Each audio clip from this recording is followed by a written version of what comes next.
Welcome back to BNC's special coverage of the commemoration of September 11th. Being black in America is its own experience, and after 9/11, so was being Muslim. The aftermath of the terror attacks created a new reality that many people were not prepared for. So let's bring back our esteemed panel. We have Charles Blow, who's the host of Prime, and Atiba Madyun, who is a political analyst. Charles, what did you see on 9/11 and the 20 years after that really changed for black and brown communities? Well, I think, the bigger change was for Muslim Americans. I don't think that many people had a full understanding of what it meant to be Muslim in America. I think that for a lot of people in this country, it was, a novelty. It was not the largest group of people of minority groups in America.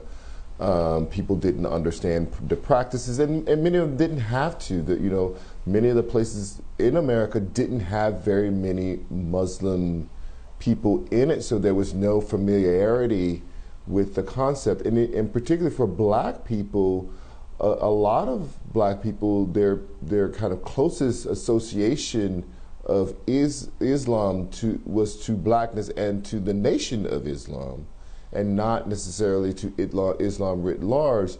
And as such, Islam had a kind of cool factor, a counterculture factor in the black community. So my friends had a Muslim name. I named my children. They all have, Islamic names, but not because I am, because it was kind of a chic, kind of cool thing to do. And all of that changed. It was no longer innocent. It was no longer novelty. It was no longer cool and hip. All of a sudden, people in America turned all of their ire towards people who were Muslim in America, and suspicion spiked. Hate crimes against Muslim Americans spiked. Surveillance began by law enforcement and government against Muslim Americans. Muslim Americans could hardly get onto a plane without people tensing up. That was a real shift for the country, and it has been sustained all the way through the last election, when the president was saying, this religion hates America, and proposing a Muslim ban. And Charles, the irony, of course, is that Islam in America is as old as slavery in America. So being black and Muslim took on an additional layer of experience, a duality that often is choosing between faith, choosing between your racial identity, and now being attacked for both. Atiba, what is your perspective on how 9/11 really impacted black and brown communities? Well, as a Muslim, it was a big impact. And I think what Charles just talked about Islam before 9/11 and after, there are a few things. First off, I think about last night I was watching Blood Brothers, which is a movie about the relationship between Malcolm X and Muhammad Ali.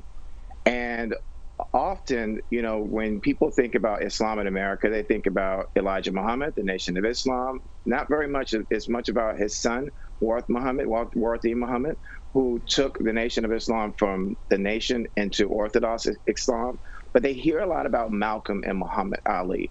And so the Nation of Islam played a huge part in the history of America in terms of Islam. But as you mentioned, Nayyera, Islam has its roots all the way back to slavery. Even when we think about and we talk about slavery, the slave owners were whipping not only the name out of us, but also the religion out of us, because there were many slaves that came to America. We've seen this documented in the Library of Congress and oral histories that have been documented, who were still praying. And so when we look at what happened with 9/11, it did shine a brighter light on Islam, not necessarily in the best way or in the way that many Muslims would prefer to have it, because what we saw was extremism that was happening with Islam toward its hate toward America, the same way similar to what we see in terms of the extremism in terms of Christianity with January 6th Yeah. insurrection. Atiba, But I will, yes. Atiba, I want to interrupt you just for a second. I don't know if you can see it or not, but we are seeing the three presidents arrive now at the World Trade Center site, Ground Zero, for the observances. And as he was arriving, I was thinking about Barack Obama. And when he became the president, there were questions about whether or not he was going to say his full name, Barack Hussein Obama.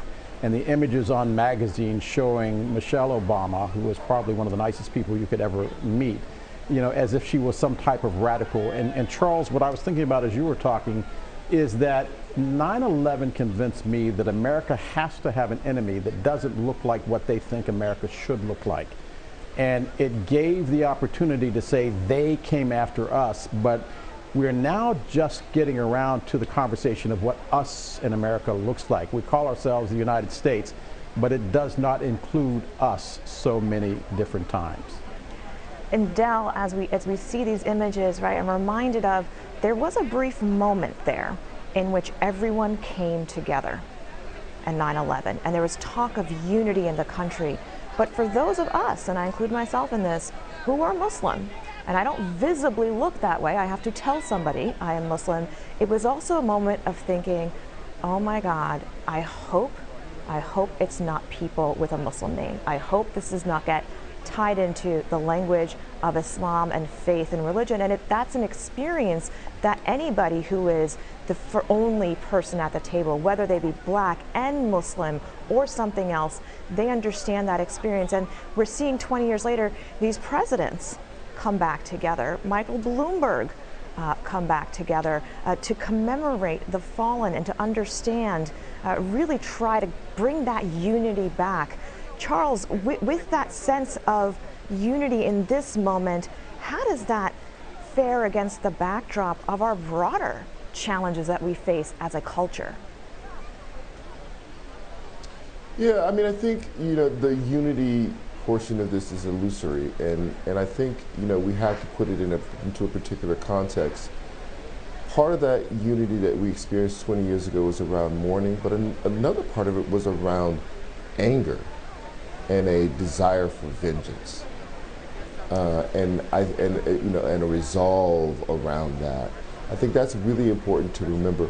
I think also it's important to understand that America had been attacked, and people were outraged about that. But that outrage was cranked up a couple of notches because it had been attacked by people who were not white.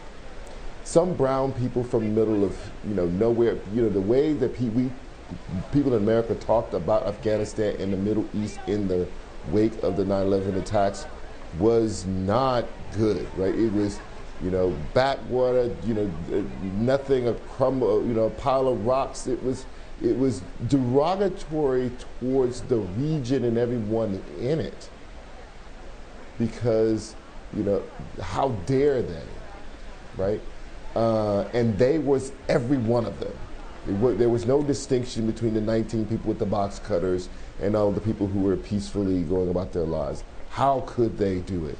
And so with that was the unity. There were clearly detractors from going to war, and we have to hold those people up because they did the right thing. But there was unity about war making. And Charles, as we're looking at these images of the three former presidents gathered in New York, I'm also reminded that we are not only divided in terms of black and white in this country, but ideologically wise as well. You think about Bill Clinton playing the saxophone on the Arsenio Hall show. He was considered to be cool, and yet there was another part of America that didn't like him. You see Hillary Clinton, she was the friend of the black president. Joe Biden was the vice president of the black president. So much of who we are is now intertwined in our racial politics that it's hard to distinguish. We think it's black and white. It's not. It's so many different shades of gray, and that is where we are right now. Is it